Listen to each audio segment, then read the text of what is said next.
कानून में सज़ा को बढ़ाने पर बहुत जोर रहता है।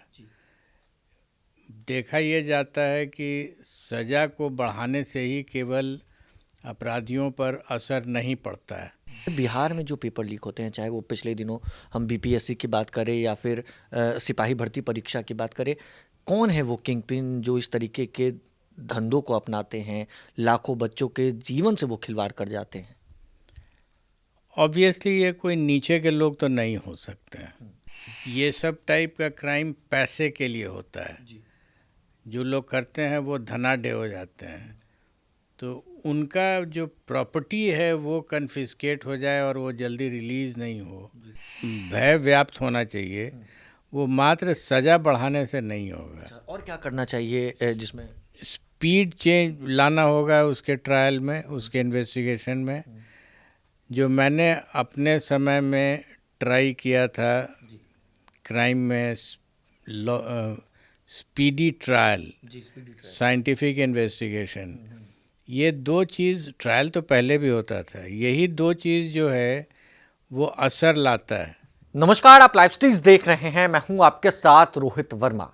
देखिए, देश में पेपर लीक खूब होता है, चाहे हम बिहार की बात करें या बिहार के अन्य राज्यों की, बाहर की बात करें। अब ऐसे में केंद्र सरकार इन दिनों सख्त नजर आ रही है। पेपर लीक के रोकथाम के लिए केंद्र सरकार के द्वारा सदन के अंदर विधेयक पेश किया गया। यह विधेयक, सबसे पहले हम आपको बताते हैं क्या है। एंटी पेपर लीक, यानी एंटी पेपर लीक में जिस तरीके से पेपर लीक पूरे देश में देखने को मिलती है, चाहे वो किसी भी कॉम्पिटिटिव एग्जाम की बात कर ले, चाहे वो एसएससी, बीपीएससी, यूपीएससी या फिर अन्य तरीके की कॉम्पिटिटिव एग्जाम जो बच्चे देते हैं, छात्र देते हैं, लाखों अब जो लोग हैं, जो बच्चे हैं, उनकी किस्मत पर खिलवाड़ कहीं ना कहीं बड़े बड़े सेटर कर देते हैं। अब ऐसे में केंद्र सरकार सख्त है। अब नया कानून बनाने की बात हो रही है, एंटी पेपर लीक कानून। अब ऐसे में 10 साल तक की सजा और 1 करोड़ रुपए तक का जुर्माना उन लोगों पर होगा जो इस तरीके की शातिराना तरीके से पेपर को लीक करेंगे। हमारे साथ इस टॉपिक पर बात करने के लिए विस्तार तरीके से बिहार के पूर्व डीजीपी अभयानंद सर मौजूद हैं। आपने भी सुना है कि केंद्र सरकार ने जो है इस विधेयक को पास किया है। क्या लगता है इससे क्या फायदा होगा, क्या नुकसान होगा? जो लाखों छात्र छात्राएं जो लंबे समय तक, हजारों दिन तक वो तैयारियां करते हैं, उसके बाद पेपर लीक हो जाता है, किस तरीके से इस पूरे विधेयक को देख रहे हैं? विधेयक का संक्षिप्त रूप मैंने देखा है और मैंने पाया कि एक ऑफेंस को उन लोगों ने डिफाइन किया है। पहले भी ये जब अपराध हुआ करते थे तो विभिन्न धाराओं में, अन्य धाराओं में कांड दर्ज होते थे और अनुसंधान और कानूनी प्रक्रिया होती थी। इस बार परिभाषित किया गया है। एट द सेम टाइम जो मैंने देखा उसमें मेजर एम्फेसिस है सज़ा को एक मिनिमम क्वांटिटी देने का, क्वांटम देने का, 3 से 5 साल और एक मिनिमम जुर्माना का। लेकिन मैं उम्मीद कर रहा था कि इसमें एविडेंस एक्ट में भी थोड़ी तब्दीली होनी चाहिए थी। हुई है कि नहीं मैं नहीं कह सकूँगा, क्योंकि मैंने विस्तृत रूप से विधेयक को देखा नहीं है।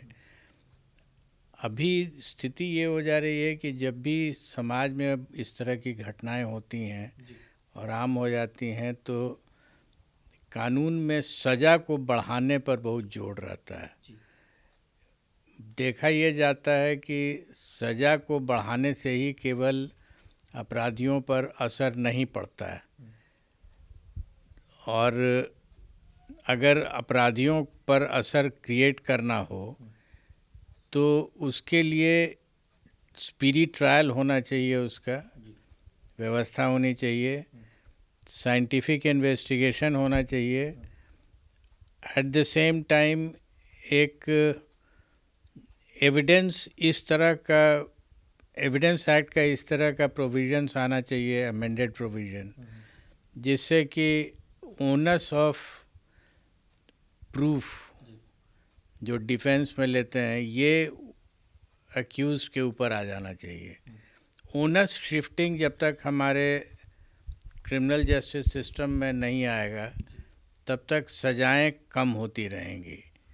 अभी हम लोग जिस तरह की व्यवस्था में हैं उसमें ओनस हमेशा प्रोसिक्यूशन पर ही रह जाता है। और एक जो अंतिम कमेंट है मेरा कि ये सब टाइप का क्राइम पैसे के लिए होता है। जो लोग करते हैं वो धनाढ्य हो जाते हैं, तो उनका जो प्रॉपर्टी है वो कन्फिस्केट हो जाए और वो जल्दी रिलीज़ नहीं हो, इतनी दूर तक अगर अपराध नियंत्रण में कानून जाए तब असर पड़ता है इसका। इसमें भी लिखा गया इस विधेयक में कि अगर कोई भी इसमें शामिल होता है तो उसकी संपत्ति को जब्त कर लिया जाएगा। क्या इससे कमी आने वाली है देश में? मैंने जो पढ़ करके देखा उसमें फाइन वर्ड है। प्रॉपर्टी कन्फिस्केशन पीएमएलए में होता है। पीएमएलए को और धारदार बनाने की आवश्यकता है। इस मामले को भी प्रेडिकेट ऑफेंस बना करके और लाना चाहिए। मैं कह रहा हूँ यही कि मैंने पूरा विधेयक देखा नहीं है ठीक से, इसलिए मैं होलसमली इस पे कमेंट नहीं कर पा रहा हूँ। जितनी बात मुझे जानकारी मिली है उस पर ही बात कर रहा हूँ। कोचिंग संस्थानों पर भी नकेल कसने की बात कही जा रही है कि अगर कोई भी कोचिंग संस्थान उसमें सम्मिलित पाया जाता है तो उससे पूरा पैसा जो है वो वसूला जाएगा। इससे कमी नज़र आएगी, क्योंकि बिहार में तो कई बार ऐसा देखने को जो मैंने अभी आपको कहा कि फ़ाइन की बात कर रहे हैं, आप पैसा वसूलने की बात कर रहे हैं। एंटायर प्रॉपर्टी जो भी उसमें सहयोगी हैं, वो चाहे कोचिंग संस्थान हो या कोई नॉन कोचिंग संस्थान भी हो, जो प्रोफेशनल्स हो जाते हैं, जिसको हम लोग कोई वर्ड यूज़ करते हैं जो एक्सपर्ट हो करके लोग एग्ज़ाम देने लगते हैं। क्या वर्ड यूज़ कर रहे हैं हमको याद नहीं है अब। तो ये कोई भी पकड़ा गया वो सहयोगी बन जाता है, अबेटर बन जाता है, वो कंस्पिरेटर बनता है। इन सबों का प्रॉपर्टी अटैच होना चाहिए, ये मानते हुए भी कि आपके पास कोई दूसरा मीन्स ऑफ लाइवलीहुड है नहीं, तो जो भी लाइवलीहुड है वो आपका इसी तरह के धंधे से है। तो ये प्रिजम्पशन हो जाना चाहिए, इसीलिए मैंने एविडेंस एक्ट की बात कही थी। प्रिजम्पशंस में प्रिज्यूम, शैल प्रिज्यूम, जो बेसिक्स है एविडेंस एक्ट का, ये सब आना चाहिए उसमें, और तभी उसका असर पड़ेगा। ये सिर्फ एक पार्ट में हम देख रहे हैं कि कड़ाई की गई है, लॉ के अदर पार्ट्स में नहीं हुई। चलिए बिहार की बात करते हैं। आपने तो बहुत बारीकियों से हर चीज़ों को देखा है, बड़े बड़े अपराधियों को आपने दबोचा है। क्या लगता है बिहार में जो पेपर लीक होते हैं, चाहे वो पिछले दिनों हम बीपीएससी की बात करें या फिर सिपाही भर्ती परीक्षा की बात करें, कौन है वो किंग पिन जो इस तरीके के धंधों को अपनाते हैं, लाखों बच्चों के जीवन से वो खिलवाड़ कर जाते हैं? ऑब्वियसली ये कोई नीचे के लोग तो नहीं हो सकते हैं।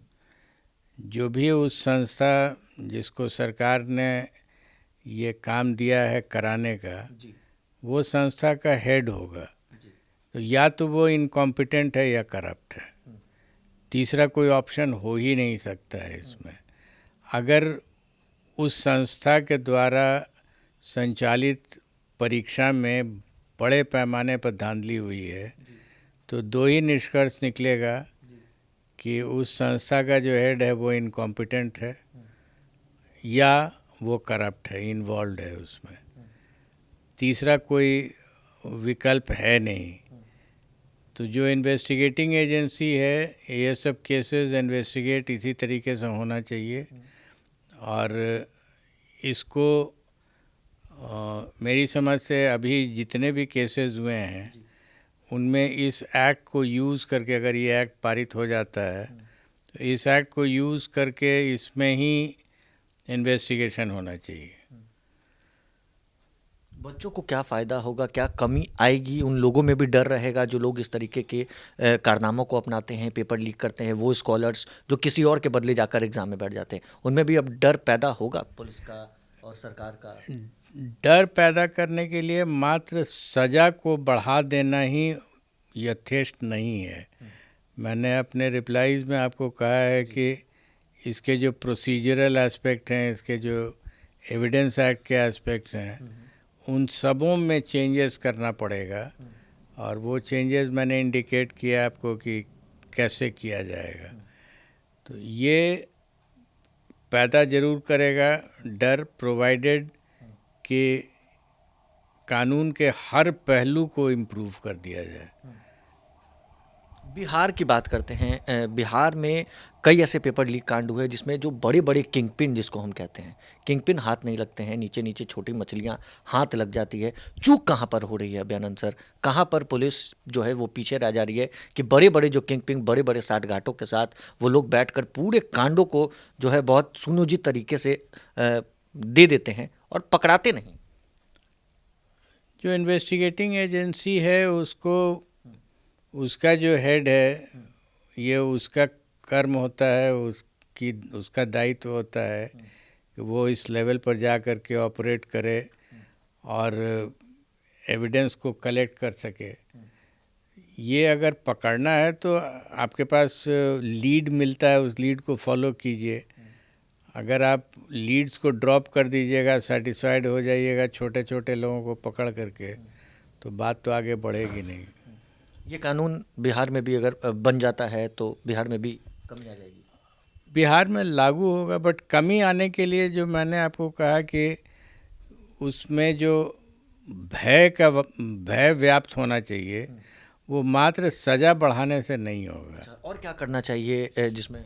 स्पीड चेंज लाना होगा उसके ट्रायल में, उसके इन्वेस्टिगेशन में। जो मैंने अपने समय में ट्राई किया था क्राइम में, स्पीडी ट्रायल, साइंटिफिक इन्वेस्टिगेशन, ये दो चीज़, ट्रायल तो पहले भी होता था, यही दो चीज़ जो है वो असर लाता है। आप सज़ा, मान लीजिए आप 10 साल की सज़ा 10 साल के बाद देते हैं और 2 साल की सज़ा 6 महीने में देते हैं, तो 2 साल की सज़ा का ज़्यादा असर पड़ता है, क्योंकि वो 6 महीने में ही हो जाता है। और इसी कॉन्सेप्ट को हमने यूज़ करके स्पीडी ट्रायल का कॉन्सेप्ट लाया था और उसका असर पड़ने लगा। 2 ही साल की सज़ा होती थी, लेकिन वो 7 दिन 10 दिन में हो जाती थी। आर्म्स एक्ट, आपके पास आर्म्स पकड़ा गया और 7 दिन के अंदर में सज़ा हो गई और 2 ही साल की सज़ा हुई, तो इम्पैक्ट तो पड़ने लगा था। इम्पैक्ट पड़ रहा था बिल्कुल। आप अगर आज आप पकड़े गए, आप ऐसे इमेजिन कीजिए ना कि अगर एक व्यक्ति पकड़ा गया रेड हैंडेड चोरी कराते हुए और उसको सज़ा 7 दिन के अंदर में हो गई। अब दूसरा कॉन्सेप्ट है कि वो पकड़ा गया और उसको लेके आप इन्वेस्टिगेट कर रहे हैं। बड़े लोगों को पकड़ने के लिए आप इन्वेस्टिगेट करते रहिए, लेकिन इसको तो सज़ा कराइए। 7 days ऑफ बीइंग कॉट, किसी भी चीज़ में सज़ा हो जाए, वो 6 महीने की ही सज़ा क्यों नहीं है, उसका इम्पैक्ट होता है। तो साफ तौर से जो बातें हैं वो साफ हैं कि अगर ये कानून आता है, अगर ये कानून बन जाता है, जो अभी विधेयक है, और साफ तौर से छात्रों में भी जो है वो कहीं ना कहीं जो गुस्सा होता है, अगर पेपर लीक कहीं भी पूरे देश में होती है तो कई छात्रों की ज़िंदगियां बर्बाद हो जाती हैं। अब ऐसे में इस कानून के आने से क्या फ़ायदे होंगे, क्या इसमें संशोधन करना चाहिए, क्या होना चाहिए? हमारे साथ बिहार के पूर्व डीजीपी अभयानंद मौजूद थे। आपने भी सुना है कि क्या कुछ इसके फ़ायदे हैं, क्या कुछ इसमें और चेंजेस होने चाहिए। बहरहाल इस खंड में बस इतना ही। अगर आपने अब तक लाइव सिटीज़ को सब्सक्राइब नहीं किया है, जल्द से जल्द लाइव सिटीज़ को सब्सक्राइब कर ले। धन्यवाद।